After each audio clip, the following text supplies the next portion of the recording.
Welcome, everyone, to the Nerd Journey Podcast, episode number 138. We're joining you every week to talk IT career progression and bring you the advice we wish we'd been given earlier in our careers. I'm your host, John White, at BJourneyman on Twitter, joined by my co-host, Nick Cordy, at NetworkNerd_. Hey, Nick, how's it going? Hey, John, I am doing great. We are both pre-sales technical engineers with backgrounds in IT operations. We hope our career discussions will be vendor neutral, relevant across disciplines, and remain timeless. If you're enjoying our content, please drop us a positive review on Apple Podcasts or wherever you subscribe. And if you want to get in touch with us, tweet or DM at Nerd Journey. Ultimately, we're just two nerds on a journey. A journey of virtual enlightenment. So let's take a trip. Awesome, Nick. Hey, so this is part 2 of our discussion with Don Jones, right? Yes, indeed. I do love sequels, John, but, you know, at the beginning of the sequel, you kind of have to review what happened in part 1, don't you? Yeah, especially if we want to make this a standalone, but you really should go back and listen to episode 137 if you hadn't. Yeah, in episode 137, we talked a little bit about Don's early career, how he rode the cycle to management and back to individual contributor and back to management. He had some great thoughts on teaching and writing, and how management is really a different career path entirely. This week we're gonna get into a little debate on job and career. They are not the same. Yeah, I also think we're going to start out almost right away talking about Don's book, Own Your Tech Career, which I found fascinating. It's great little nuggets of ideas, you know, so I highly recommend that. Also, before we get into the episode here, I want to mention that Don is having an event. It's called Amp Navigator, and it is an outgrowth of something that he's doing called Ampere Club, ampere.club, which is a service and community organized around helping people progress their technical careers. So that's right up our alley. Amp Navigator is an event that has, let me see, over 10 speakers. Past guest Josh Duffney is on there talking about the learner's rule. I'm really interested in hearing what that might be. And you know what? I'll let you go to the website and see some of the other topics. Just really exciting stuff. You know, accelerating your career with community involvement. That's something that we've talked about before. Really interested to hear that session. Did you see that John White and Nick Cordy are going to have a session at this event? I can't believe it. Goodness. Yeah, that's so exciting. Yeah, so this is a little bit of log rolling here because we do have a session there, but we're super excited for the rest of the content, to be honest. Like, yeah, we want to learn from all the other people. Yeah, don't go to this session to hear us. Like, go to hear like the 15 other people and what they're talking about. But, you know, hopefully our participation is enough of an endorsement to get you interested in that event. But let's not delay any further. Let's listen to part 2 of our interview with Don Jones. I'm really looking forward to some of the things that he has to say and sharing it with all of you.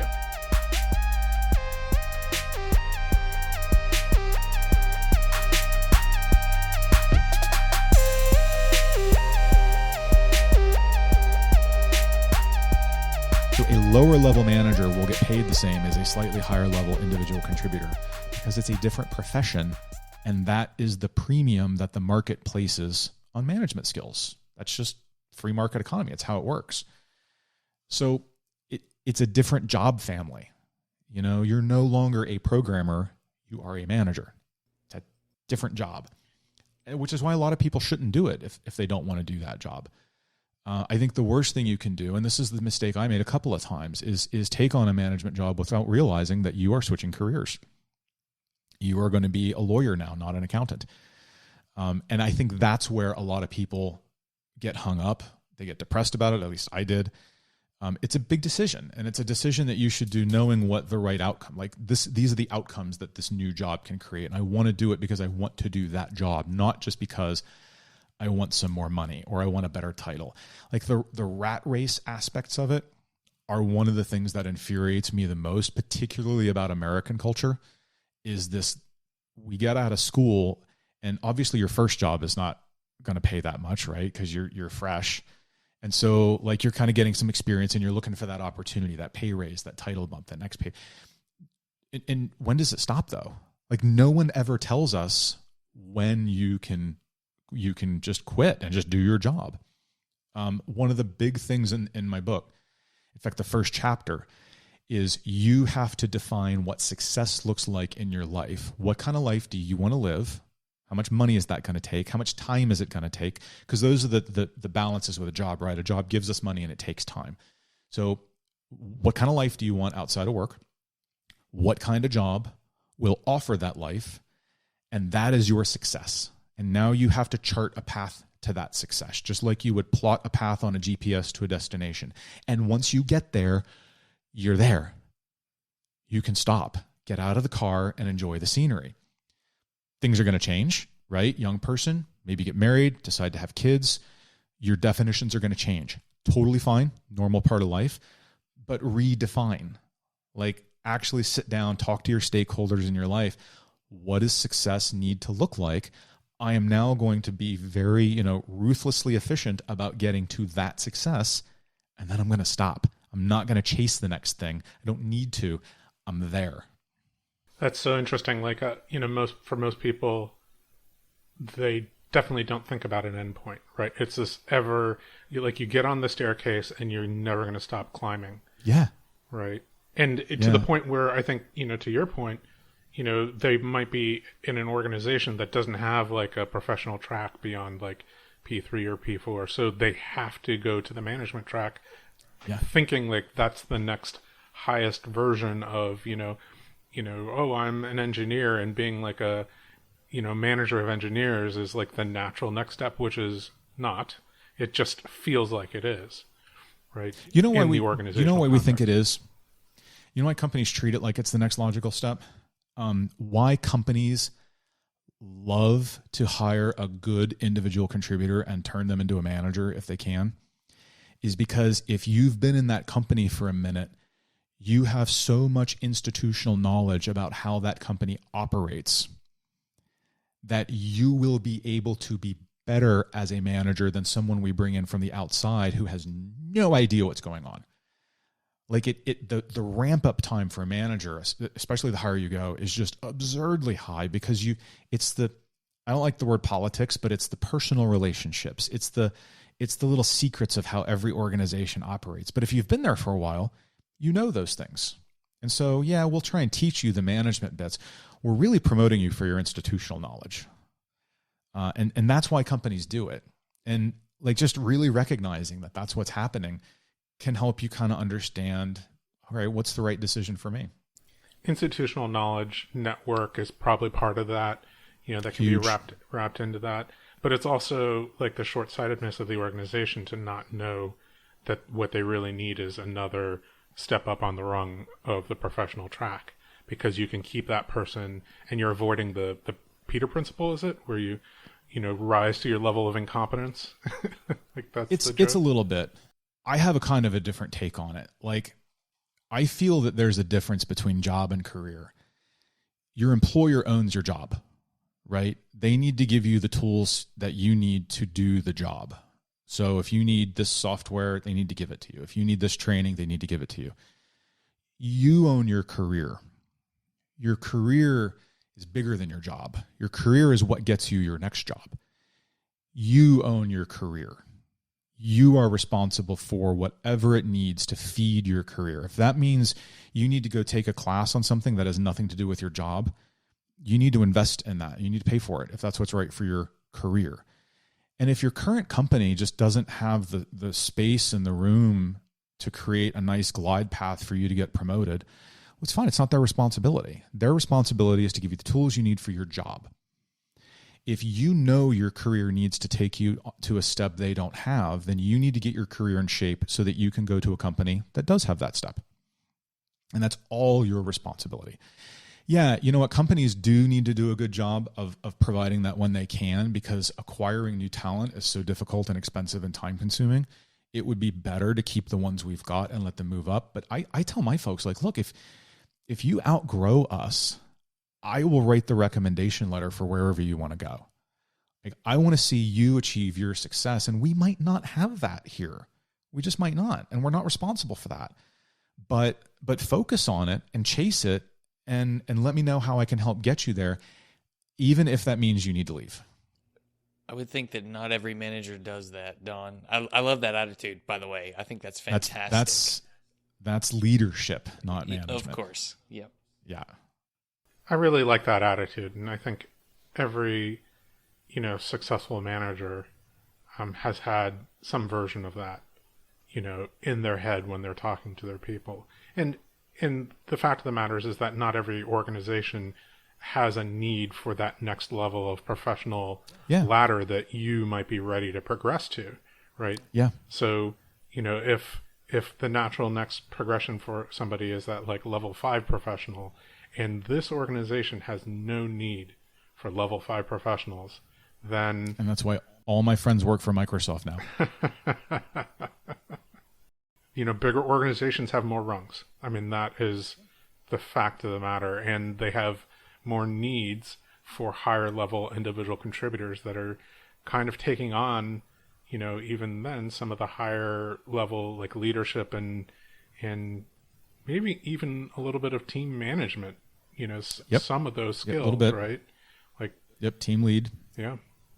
So I just thought of an interesting question here, Don, on the topic, to your philosophy on helping the person get to where they want to be. Let's say that someone has a conversation with you. Hey, I want to get to this level, Mr. Leader Don, and you kind of be honest with them. I don't think we have that here. You need to look somewhere else. So at the time that person says, okay, I'll do that, do you start, like in the back of your mind, thinking that you're going to have to hire someone else or start the recruiting process deep inside? Oh, no. I started thinking that way before then. Okay. If you're on my team and you let me know that you need to grow, and I would hope that you do, like if you can let me know what success looks like, I'll help you map it. I'm still looking at the people behind you who are more junior to you. When I worked for Electronics Boutique, a lot of retailers have this concept of a key holder. So these are the people who are allowed to open and close the store because they have a key.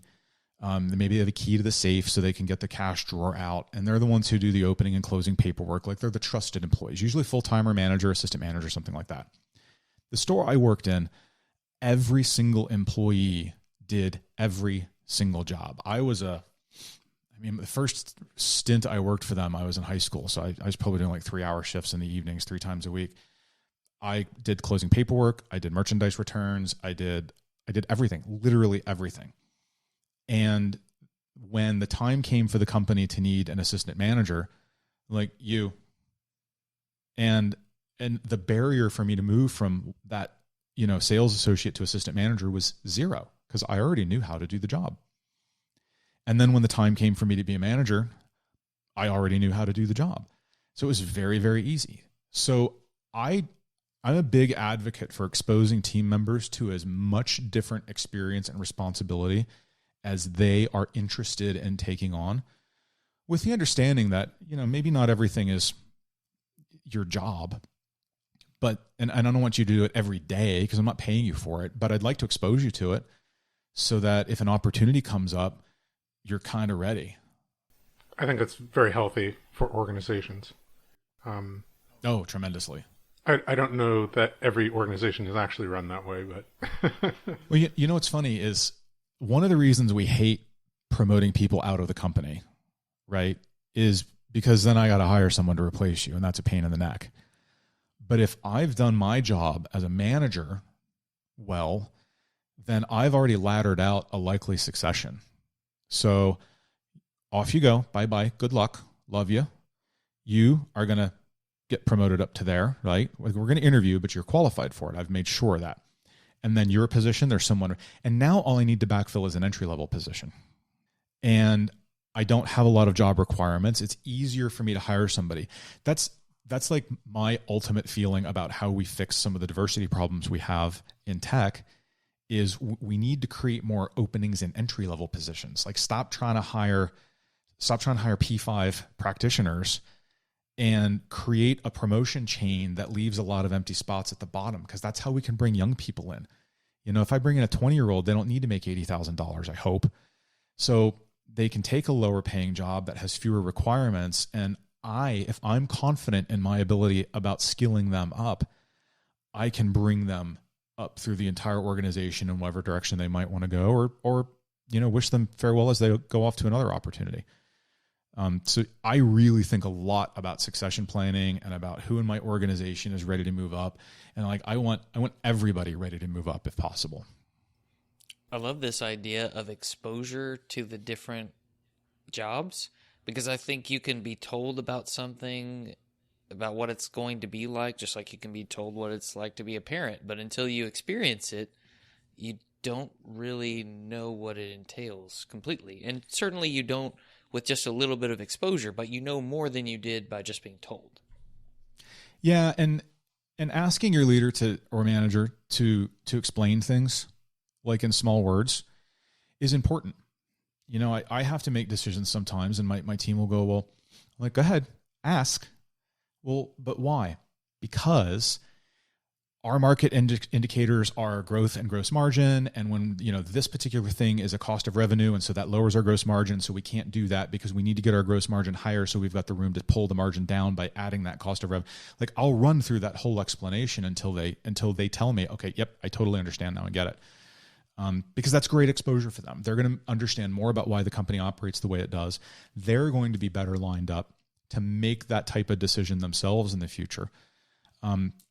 I'm a huge advocate for when your team needs a decision, of asking them for a recommendation and then walking through that recommendation and letting them modify it and then saying, yes, we will do what you just said. You're talking a lot about team development in a way that I find fascinating. Because same here. I just don't think that, not being in a managerial position in my life, I don't think I've ever thought about team development in that same way. Although I do have to say that, when we came over to sales engineering, we had to think about a little bit more long-term planning, and also a little bit more about the leadership success metrics of the people that we were talking. If you aren't aligned with the success metrics of the organization, then you can't sell anything, right? That's one of the first things I learned about sales engineering. So you have to understand, those metrics. And as an individual contributor, I never thought to ask what those metrics were for my immediate manager, much less, the manager above that. So I think that's one of those things, being a more effective individual contributor, you have to know to ask about those metrics and then align your effort with those metrics. It's a couple of things. I don't think about it as team development as much as I just think about it as teaching. At the end of the day, I love to teach, and that's what that is.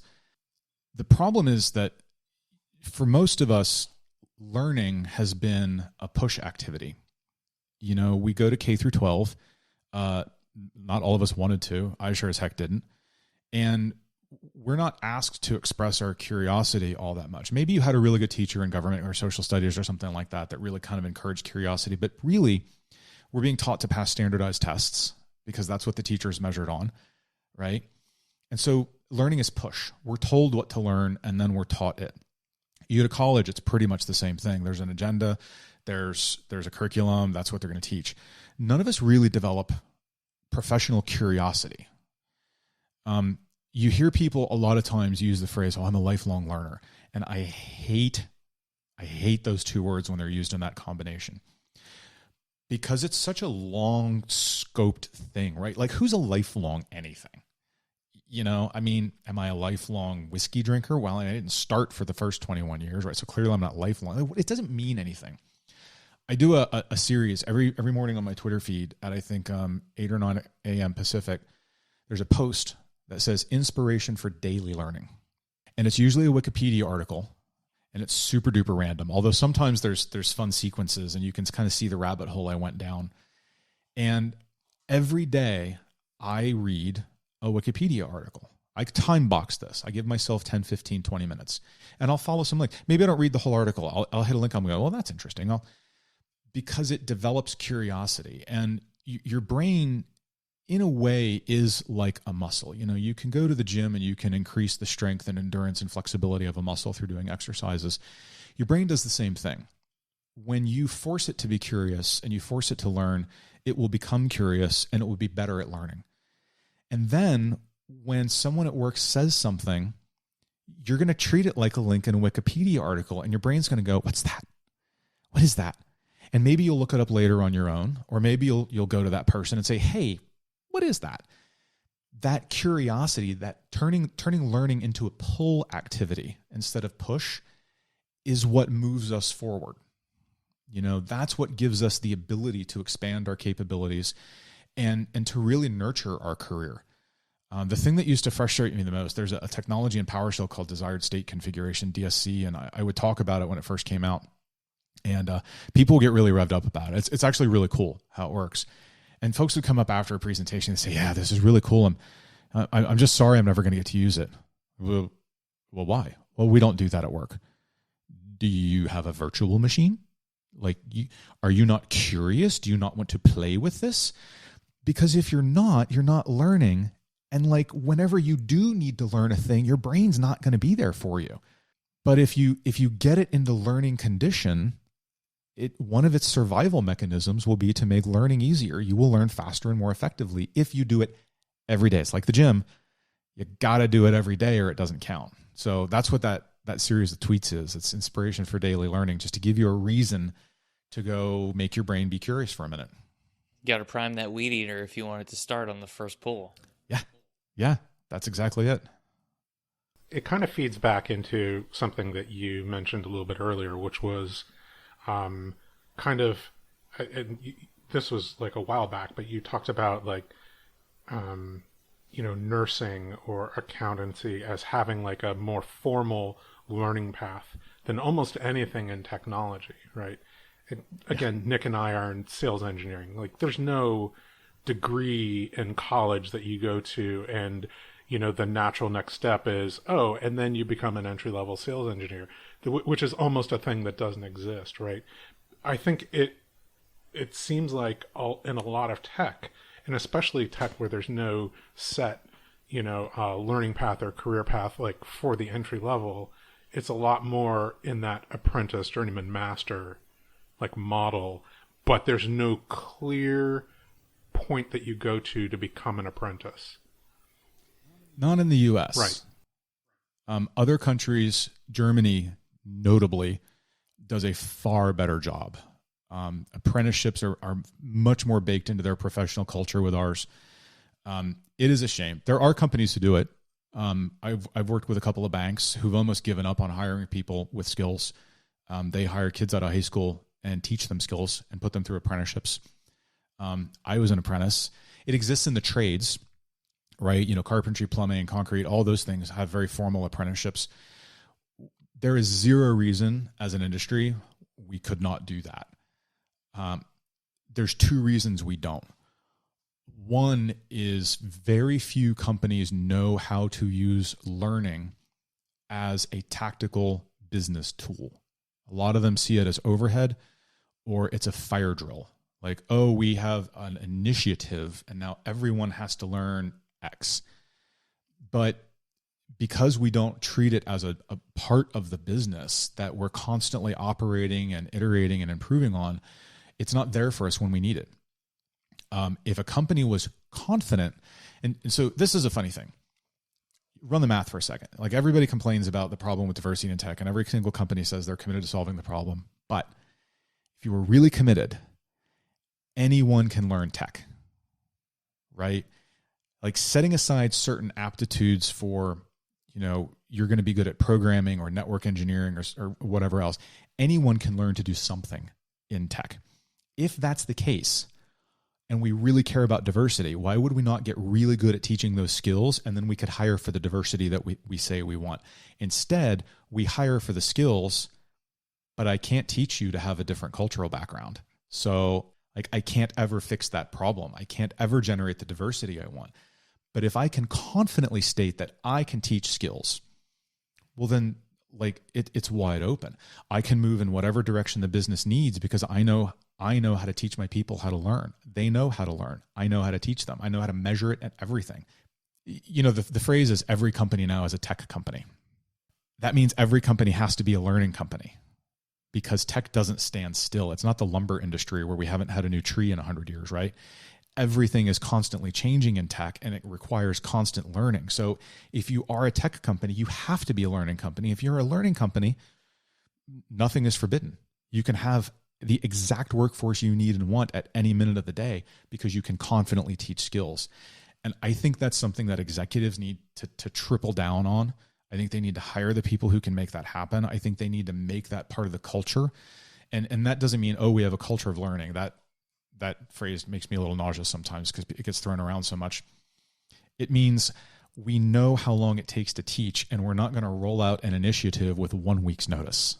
Like we're going to back into, okay, this is going to take us 8 months. That's going to be an investment, but here's the return we're going to get, right? It's all about managing the business. The reason that hasn't crept up as a bigger problem is because most businesses are bad at it. The few who aren't tend to stand out in their fields, but everyone thinks, well, just because they're good teachers, that's too simplistic. That can't be it. And so it doesn't get duplicated. It's a hard thing to do, right? If you're a publicly traded company, especially, you live and die by your quarterly earnings. And to go to the investors and say, yeah, we're taking a whole team offline for 8 months to teach them stuff, doesn't sound good. And yet that's how you 10x your company at the end of the day. So this gives me deja vu. I think this goes back to every classroom teacher who was asked, why do we need to learn this? You just answered. Yeah. That was the best answer I've ever heard to that question. Yeah. So I apprenticeships, I would love to see that. The Department of Labor in the US has got amazing guidelines for it. It's just a matter of knowing it's a long-term investment. My apprenticeship was 4 years, right? The military invested literally millions of dollars in training me and then kind of sort of laid me off. But that's the military. But like we've got to have that longer-term workforce thinking, or you'll never be able to have all the nice things that you want. I think that there's also a class barrier to it. And there's that terminology of apprentice, journeyman, like that is very trades oriented, and people, I feel like in a certain context, don't want to be associated with that, right? Like there's this very much like, oh no, this is a white collar job and we don't do that in the white collar. It's funny because one of the people I know who makes the most money is a concrete contractor. Like he drives a 150 King Ranch edition. That's probably an $80,000 truck because concrete's expensive and concrete work is expensive and he can charge for it because there's not enough concrete people. And he came up as an apprentice. I agree. There is around the late 60s when American, going to 4-year college kind of became a mandatory thing for kids. There was this idea that working in a labor position, in a trade, was somehow beneath everyone. Because a lot of those parents, the boomers especially, did work in trades and they wanted something more for their kids. And I understand that. But we're not all going to be doctors. And in more ways than not, IT is a blue collar job. Like you might wear a polo shirt to work, but it's labor. If you look at what we've traditionally considered to be white collar jobs, setting aside management, law, medicine, things like this, those trades operate in fundamentally different ways than IT really does. We don't behave in any way. Like we don't have professional licensure. We're barely regulated. Like we don't look like a bank, right? Banks are white collar. So it's weird that we feel bad about it because plenty of blue collar labor jobs pay great. You can do really well. You can support a family and you get free time and all the great things that a lot of us want. It's not nose to the grindstone every single moment. We use the word intern instead. Intern's not quite the same thing as an apprenticeship. Apprenticeship's a longer term commitment in my mind. I wish we could get past that. I wish we could tell kids, please Do not take out $100,000 in loans when you are 18 years old just to go get a piece of paper that will not help you at all. Instead, why don't you learn to code? Learn C# or learn Java or learn JavaScript, because you're going to get a job and you're going to get it quicker and you won't have to take very many loans, if any. There's a joke about the trades where I think it goes, a doctor is, has a plumber over to do some plumbing work, and afterwards the doctor's shocked when he sees the bill, and he says, I just didn't know it was going to cost this much, and and the plumber goes, makes a face and goes, well, I don't understand, how much money do you make? And the doctor tells him, it's like $200,000 a year, and the plumber goes, oh yeah, that's how much I made when I was a doctor. Right? Yeah. There's still the class barrier. Yeah, there is. Right? Like those people, I say those people with air quotes, they might make way more than you do. Like the typical, master electrician is going to make way more than the typical, non-tenured, literature professor. Yep. Right. But there's still a class barrier between those two there is that jobs. distinction. Yeah. I do wish you're starting to see some movement on it now. There's a lot more large companies because of the just crappy condition of the labor market, right? There's so many shortages of certain professions. You're seeing more companies turn to insourcing programs, meaning they're going to people who are in the company. Maybe they're a business analyst or a project manager. They have a ton of institutional knowledge. They know how the company works. They know the customer base and everything else. And they're teaching them tech skills. They're teaching them to be data analysts or programmers or network engineers or whatever they need, because you can teach those skills. The other things you're hiring for, institutional knowledge, customer knowledge, you can't teach that as easy. So there are a lot more companies now that are kind of being forced into it, and they're finding that, yeah, it's an investment and it's hard, but it's worth it. Like the return is there. So I'm kind of hopeful that, maybe the needle will swing the other direction. Yeah.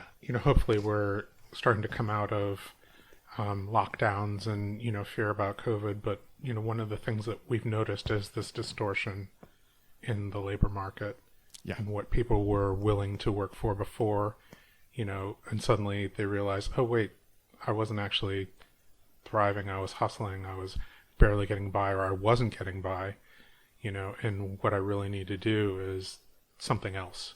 Well, that goes back to what I said earlier. People had a year plus to breathe and think about it for a minute and decide what they wanted out of life, and started thinking about, okay, what kind of career is going to get me what I want out of life? And now they're starting to voice those, what? I want more me time. I want remote, because I don't want to spend 2 hours commuting each way each day. And they're starting to demand the things they want. And the labor market's in a position right now where they can make those demands and they can get away with it. And I think that's fantastic. People taking ownership over their careers and shaping the market that's tremendous. That's going to have a positive multi-generational effect. For sure. If that happens, then I'm very excited about the future of America.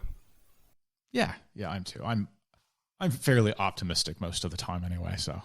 Maybe this would be a good time, Don, to share what you're doing with Ampere Club. I feel like that fits exactly what we were talking about. Yeah, so https ampere.club, AMPERE, is a project I wanted to put together to help technology professionals who are interested in owning their career to connect with other people who are interested in owning their career. So there's a free option. You can go sign up. It's a monthly newsletter article, and then there's some other assets that come around with it. But it's about building soft skills. It's about building career skills. It's about career management advice. It's about building business acumen. It's about all these kind of things we've been talking about. The paid version is like $60 a year, and it's weekly. And then we're doing an event in October, a virtual event called Amp Navigator. And so I've got a couple dozen speakers who are coming together to speak on these topics, like real experts, as well as sessions from some recruiting firms on like what's the outlook for various different, like if you want to point your career in a different direction, here's a good direction to think about it. So just a lot of intelligence. That's free. If you're a paid member, it's $50 if you're not. I'm like trying to keep everything like to cover platform costs, basically. You get a 35% discount on my Own Your Tech Career book, that Leadership Not Just for Bosses ebook I'm writing. That's free. That's included. So there's a whole bunch of assets around that. And we'll be standing up. I haven't decided. I'm still doing some research. I don't know if it'll be like a Slack workspace or something else, but a place where we can just connect, where we can talk about these things, where people can ask questions and get advice. I'm offering, one-on-one career coaching sessions with folks who just want to dig into the specifics of their situation and just bounce it off somebody and get some feedback. Ampere Club. It's kind of, it's a way, I think, not only for myself, but for a lot of other people to maybe share some of their experiences, their failures, their successes, and then let everyone else look at that and pick up what seems applicable to them and, use what they can of it. That's super exciting. And maybe another type of acceleration project for people out there, right, who are looking to practice that muscle, right, of whether you're kind of at the beginning of your career or in the middle of it or even toward the end. We've done some articles on what it's like in tech as an older person. There's a lot of age bias in tech. You get into your 60s and stuff like that, and people treat you different. I turned 50 this year, and I feel it a little bit sometimes. Just all kinds of stuff, and so even though it comes out in newsletter form, you can actually get on the website and see all the back content too. So it works out every year to be like 60,000 words of content. So it's like a book every single year.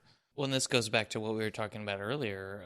Everybody has something to contribute, something they can share to teach somebody else, but also it boosts their career in the process. Yep. Yeah, and honestly, sometimes just asking a question is helping other people, because an answer will come of that, and maybe they were too shy to ask the question, or maybe something else in the answer kind of flipped their thinking. So even just engaging and asking questions is a way of helping other people. It's a way of moving a conversation along that might uncover some goodness for someone. That's so interesting. I think that Nick and I both got our start and maybe our career accelerations by participating in specialty communities. Yeah. And the one that we both kind of came out of was Spiceworks. Yeah. And it's so interesting because at the beginning you can be a question asker, and then over time you start to see the patterns of the questions that get asked and what the answers are, and just almost by participating or reading or by osmosis, or really it's a learning process, you just, there's an enrichment that goes on in your own brain. And there is. So the precursor book to Own Your Tech Career was a self-published book called Be the Master. And the title came from that whole Apprentice Journeyman Master sequence. And I had written a blog article, it's back in 2017, maybe on donjones.com. And it was called Be the Master or Go Away. And the premise of that was, it's fine for you to engage with a community as an apprentice and ask a lot of questions, but every person who helps you is creating a debt on you. And at some point you need to repay that debt. And the way you do that is by paying it forward to someone else. If you don't eventually intend to become a question answerer, then you've got no business asking the questions. So focus everything on, even though that question was already answered in the forums, I kind of have a different take on it. And I'm just going to, amplify that a little bit, contribute. That's the thing. If other people are offering their time, and, then you get into the whole imposter syndrome. Oh, I'm not good enough. And we talked about that, and you definitely are. So, just get over that and put yourself out there. I have seen so many people just in the PowerShell community, which is a, really kind of a smaller niche side of IT operations and mostly Microsoft at that. I've seen so many people finally get over their fear, start answering questions, and then kind of get addicted to it and become super helpful. And now they run the PowerShell and DevOps Automation Summit conference.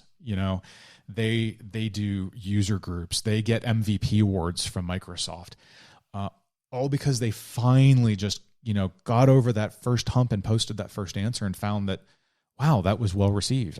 it wasn't so scary after all. I think I'm going to come back and do more. And it grows. Like when you do that, you're showing someone else that it's okay. And that it's okay to make a mistake. It's okay to be wrong. You're not going to get crucified for it. And if you do, people will jump to your defense. Like it's okay. So yeah, it's hugely important. Spiceworks is a great example of a community that produces just a lot of really good contributors and a lot of good help in the world. Yeah, and it sounds like from what you're saying, we shouldn't be so focused on how many likes and reshares and retweets of the content we're sharing, or how many spice ups. No, look at it this way. If the internet didn't exist and you had the ability to walk into a community and help one kid learn something that eventually just unlocked their life, would you do it? Or would you say, no, it really needs to be 100 kids. Like, unless it's 100 kids, I'm not in. Like, nobody would do that. Nobody's a jerk like that. It's the same thing. It only takes one person to make it worth your time. I honestly do think it's a serious career accelerator too. I definitely remember being, in organizations where the best person at doing a thing was not the most valuable person to the company, because that person could not or was unwilling to teach other people how they were doing that job and how they were being that successful. So the person amplifiers are worth more. Absolutely. And it's a huge part of your personal brand. Like, as a hiring manager, hiring is terrifying. Like, I know from the interview side, the interviewee thinks it's terrifying, but like, all you have to do is get through an hour-long phone call. I'm making a decision about inflicting a human being on my carefully nurtured team. And if I screw up, it's not like I can just fire you. Like, there's a process I have to go through to prove that you're terrible or, inimical or whatever. It's terrifying. But if you apply and I can be like, okay, here we go, internet. Let's wow. Man, this person is committing to these GitHub projects all the time, and they're knocking it out of the ballpark. They're helping all the time. Small stuff, but they're helping.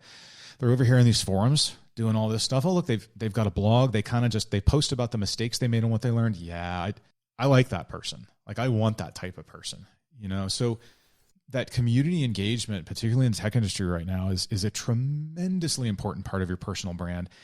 And you can't start doing it on the day you decide you want a new job. Like, you got to dig that well long before you intend to be thirsty. Or the week before MVP or vExpert applications are due. Yeah. You really got to get in and dig that. So jump in. I time box it. Like, I set aside time. I inventory my time. So I have a device called a time flip that helps me figure out where I'm spending my time. It's like an enormous 12-sided die with different activities on each face, and you turn it up, and a piece of software tracks that. And I found that I preferred to eliminate my Facebook time and focus instead on Q&A forums time. And that's how PowerShell.org became a thing. That's how it sprung into existence. I just decided to delete this. I would only do it on the weekends. Turned out that was mentally healthy beyond words, what a toxic cesspool Facebook is. And so I time box those things. I'm going to give myself 30 minutes to do this. Or if you want to use the Pomodoro technique, I'm going to give myself 15 minutes to do this. And then I'm going to move on to the next thing. So it's not going to take over my life. I can do some good. I can contribute. I can build my brand. I can be out there. I can learn, what other people are struggling with. And then I can move on to the next thing I have to do. I think that makes absolute sense. And also, while you were talking, I looked up timeflip.io and was fascinated just by the device. It is a cool little device. Yeah. I mean, I think the danger for all of us is to think that, a thing is going to bring us discipline, but things can help us. Like, technique can help bring discipline. The thing I like about, the Pomodoro technique is you use a kitchen timer to create time boxes, right? And it's called that because the guy who came up with the idea had a tomato-shaped kitchen timer. That's intended to create discipline. I will use that now and again, particularly if I know my day is going to be very fragmented and I'm not going to have a lot of focus time. The time flip's not. The time flip's about inventorying reality. Like, you can't force yourself to work 8 solid hours. No human being can do that. Our brains aren't designed for it. you need that downtime. Inventorying it lets me see what reality looks like. Like, I did it all week. You know what? This felt like a pretty good week. Like, I feel, okay, what does a pretty good week look like? Well, you burned this much time in the corners. Like, you know what? Okay. Next week, let me see if I can maybe pick up another 15 minutes to do this other thing I've been wanting to do. I'm going to leave everything else alone. It's fine. It worked out okay. See how that goes. We'll inventory it. I'll see how I feel at the end. I'm like, you know what? I missed that 15 minutes. I want to take it back for YouTube cat time, right? It's just inventorying and then making a decision. The problem is if you have no data, you can't make a decision. So our time just vanishes into the ether. We don't really know where it goes. My goal was just to find out. And then I could choose to make some decisions. When I work on my novels now, I time box my outlining because I found out that I get really good outlines in about an hour and I get really bad outlines in about 2 hours. So an hour, I stop, I'll come back to it the next time. And that gets me through the novel writing process, which is, markedly different from writing a tech book, as you can imagine. So it's just like, what inputs resulted in what outputs, and then I'm going to try and manage towards the outputs I want. Very different from the George Lucas sit at a desk all day to write a screenplay until you're finished. Yeah. I mean, screenplays aren't that long. That's the cool thing, right? Like, if you think about the actual, like, they're not that long. They might be 60 pages sometimes. It's not that big a deal. But yeah, I have definitely found that there is a point of diminishing return. And then for me, there's a point of negative return where I'm actually breaking things if I keep going. So you learn when to stop yourself. There's a couple of different things there. Like, like producing and editing are two different tasks, right? Yeah. Like you can't edit like on the fly or else you'll just never get anything done. Yeah.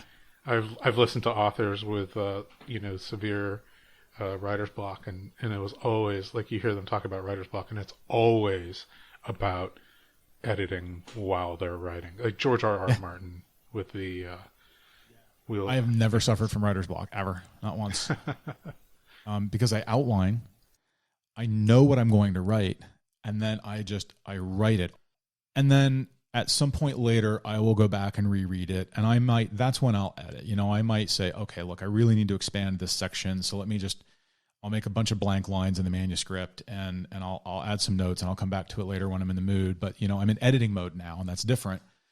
And I'm kind of looking for, where autocorrect screwed up before I send it. So I'm not totally embarrassed when I send it to my copy editor and my alpha readers and everything else. And yeah, then I'll come make another pass as a writer again. And I'll go fill in those areas and fix the things that I noticed before. So yeah, you definitely do have to context switch a little bit. And I've always known what I'm going to write about. Like, my outlining process is just stupid detailed. And that doesn't mean, like in a fiction book, the story still evolves. Like, I'll be writing along and I'll find myself writing something like, oh my God, this is good. This is not what I had planned at all, but it's fantastic. All right, I'm going to finish this up. But then tomorrow I'm going to go back and update the outline to account for this. Like, I'm going to make sure I close all those threads and everything else. So it's still a creative process. But if I'm not in the mood to write, I just don't sit down and write. Like, if today's not a writing day, I know it when I wake up. My brain's not there. I just do something else.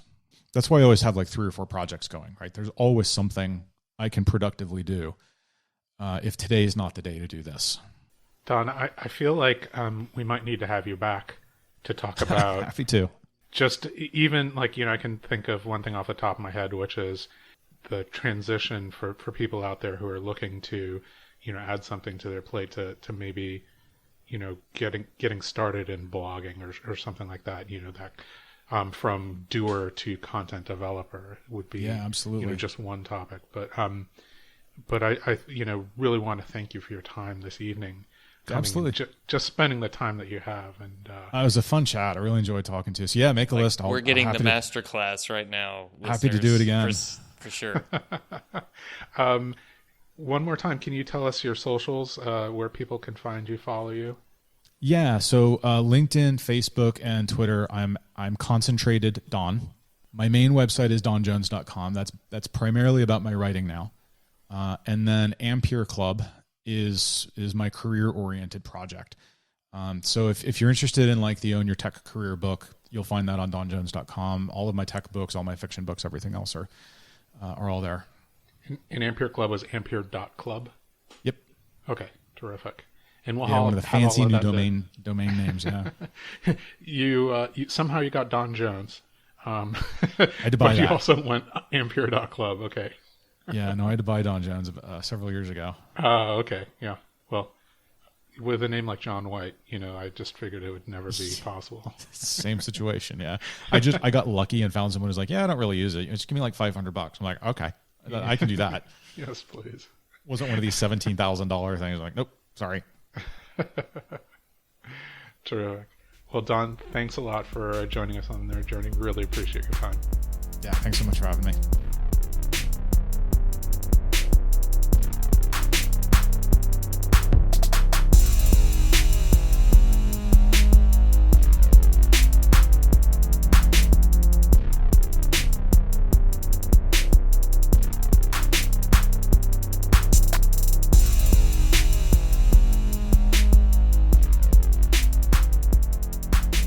To say, as Don was talking about developing the people on his team, all I could think back to was our episode number 45, Career Conversations with Your Manager. And I wondered, as we were going, if we had covered all the things that he talked about with his people. I'm sure we didn't. There were some great nuggets there. I love the fact that he, as a leader / manager, whichever one you want to call it, leader really, was more concerned about the success of his people and helping them achieve it than retaining them at the company. He even said he would write someone a letter of recommendation if they had outgrown the company and needed to move on to something else. I think that's fantastic. Hopefully we could all have a boss like that at some point. And I liked the point that he makes about we tend to strive to move higher and higher on the career ladder, but we don't ever stop. And once you hit what your definition of success is, it's okay to stop and enjoy it. You don't have to keep pushing for more and more and more. Otherwise, maybe you'll grind yourself away to nothing, like Tom Hollingsworth said in previous episodes. Yeah, that's definitely true, especially, considering the fact that the higher up you go, even if you're on an individual contributor track, the higher the expectations are upon you and your time and how productive you are.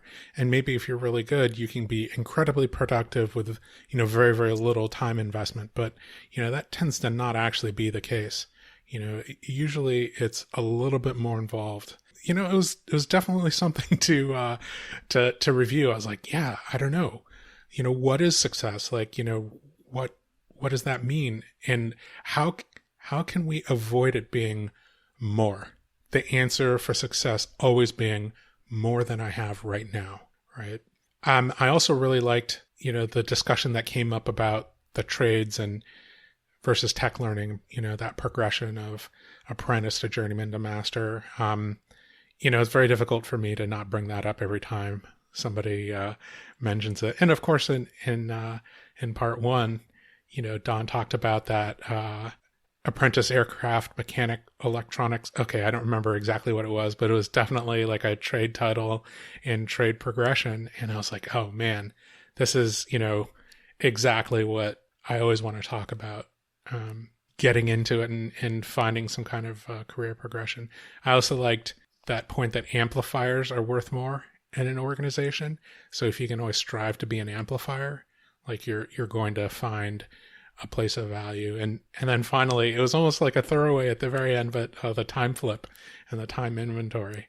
I definitely looked into that. I haven't actually purchased one yet. Like I was like, I don't know if I need like one more tool, like, as opposed to just more discipline, like implementing systems that I have now. But, I'm curious and circling around it. So if I ever do get one, then I'll ask Don if he has a promo code. He had it down to the 15-minute mark. If you remember, he said, okay, maybe I'll spend 15 more minutes in this area and then analyze. And if I don't like it, well, I'll take it back. And I'm like, ooh, I need to work on my inventorying. Yeah. That was really cool. Also, just, one more plug for Ampere Club and the Amp Navigator event. I think we talked about it, but, just in case you're on the fence, ampere.club, check it out. There's no cost to like taking a look at the club and taking a look at the event Amp Navigator to see what the topics and who the speakers are. That is October 7th and 8th of 2021. I'm sure it'll be happening in 2022. It's completely virtual this year. Okay. Just a reminder, we want people to subscribe and give us a positive review on Apple Podcasts or wherever you're listening. We want to know if we're being helpful and are always looking for interesting questions to ponder. We're collectively on Twitter @NerdJourney. All right. Farewell, listeners, and tune in next time as the journey continues. I'm John White, AdV Journeyman, for Nick Corti @NetworkNerd_, signing off. Adios.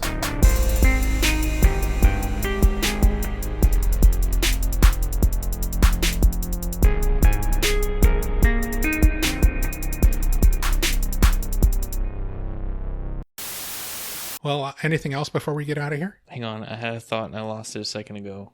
Trades, amplifiers, time inventory, learning, progression, organization. Things you would hear in a Don Jones interview.